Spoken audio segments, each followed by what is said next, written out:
चोखा मेला जी महाराष्ट्र के संत हैं, गृहस्थ संत।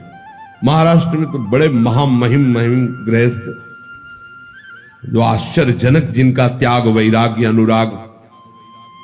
वो अपने घर की सेवा के लिए ठाकुर जी के लिए सब्जी लेने जा रहे थे।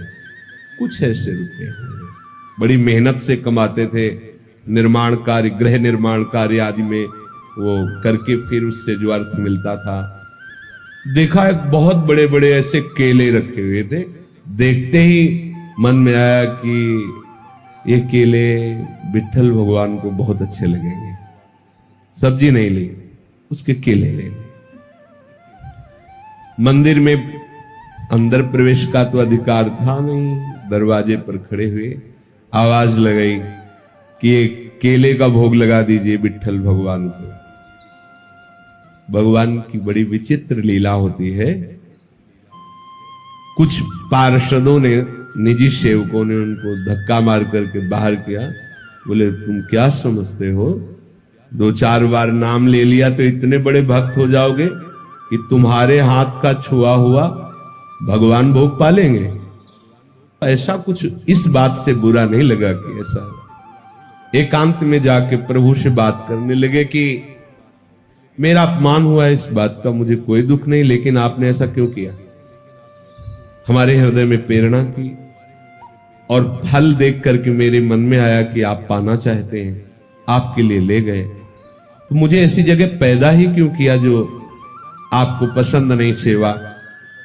आप तो सब कुछ कर सकते थे ना, फिर आप चलो, फिर आपने चाह क्यों प्रकट की। ठीक है, यदि आप ऐसा है तो फिर इस शरीर को रख के क्या करेंगे, क्योंकि ये शरीर आपकी सेवा के योग्य नहीं ना। आज से अन्न जल बंद और इस शरीर का हम त्याग कर देंगे। जब तक आपकी सेवा के योग्य मैं नहीं होऊंगा तो क्या इस शरीर को रख के करें। दरवाजा अपना बंद कर लिया और निश्चय कर लिया कि ना जल ना अन्न इस शरीर में नहीं डालेंगे। देखो छोटा सा कर्म है, भगवत प्रीत्यर्थ। जे ही ठाकुर जी का शयन हुआ, निकले ठाकुर जी, गए, दरवाजा खटखटाया, आवाज लगाई, बड़ी अमृतमयी वाणी, एकदम आकर्षित। कौन? कहा चोखा मेला जी, बहुत भूख लगी है, खोलिए। जे ही, अब वो पूछ नहीं पाए आप कौन, जे ही दरवाजा खोला, अनंत लावण्य कांति रूप सौंदर्य बरस रहा है। नव किशोर अवस्था ठाकुर जी एकदम आह भर के रो पड़े। आनंद समुद्र प्रभु सामने। प्रभु ने कहा इस समय रोने धोने के टाइम में मुझे बहुत भूख लगी है। आसन जो भी जैसा था बिछा, विराज ना आसन तुम्हारी गोद में बैठे। प्रभु गोद, वो केला जो लाए थे ना, बोले हाँ प्रभु, तो अपमानित करके भगा दिए गए, तो ला के वैसे बोले लाओ लाओ ना। गोद में ऐसे केला पवार, देख लो।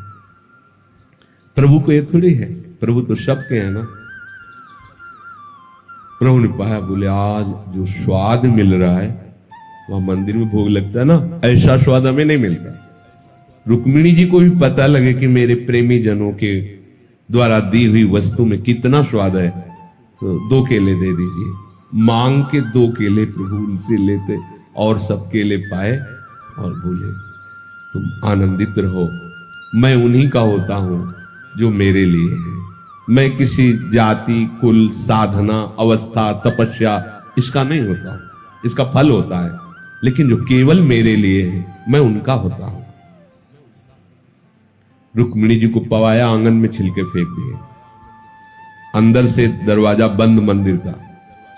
अब जब सुबह दर्शनकालीन शास्त्रों भक्तों की भीड़ लगी, जय जयकार मच रहा है। सेवा करने वाले निजी पार्षद बाहर से ताला लगा के जाते थे, जब ताला खुला तो अंदर से खुला नहीं, बहुत परेशान।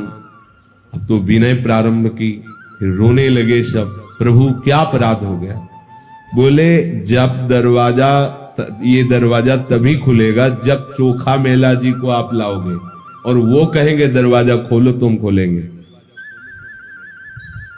बोले प्रभु अभी जाते, बोले ऐसे नहीं, पालकी लेके जाओ, चोखा मेला जी को पालकी में बैठा के लाओ, अगर वो ना बैठे तो उनके पैर पकड़ना और कहना पालकी में बैठो। ये वही लोग जिन्होंने धक्का दिया कि तुम्हारे हाथ का भगवान कैसे पाएंगे, भगवान शिक्षा दे रहे। अगर वो ना बैठे तो उनके चरण पकड़ना, क्योंकि वो दैन्य हैं, वो शायद ऐसा ना करें, तो तुम उनके चरण पकड़ना, उनसे विनय करना, उनको बैठाना। और जब वो पालकी में बैठ के आएंगे और यहां दरवाजे में कहेंगे खोलो प्रभु, तो हम खोलेंगे नहीं, नहीं दरवाजा खुलेगा ही नहीं, अंदर से सब लाख। अब उनके तो प्रकट और आंतरिक दोनों जीवनाधार श्री विठ्ठल भगवान ही है।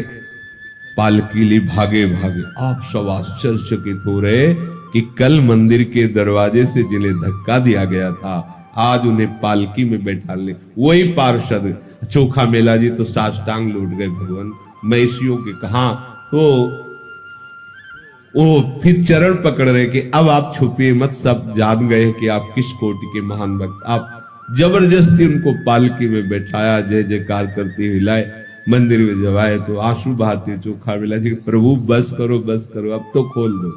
तत्काल दरवाजे खुल। ये देखो एक छोटी सी सेवा चमत्कार प्रकट कर दिया।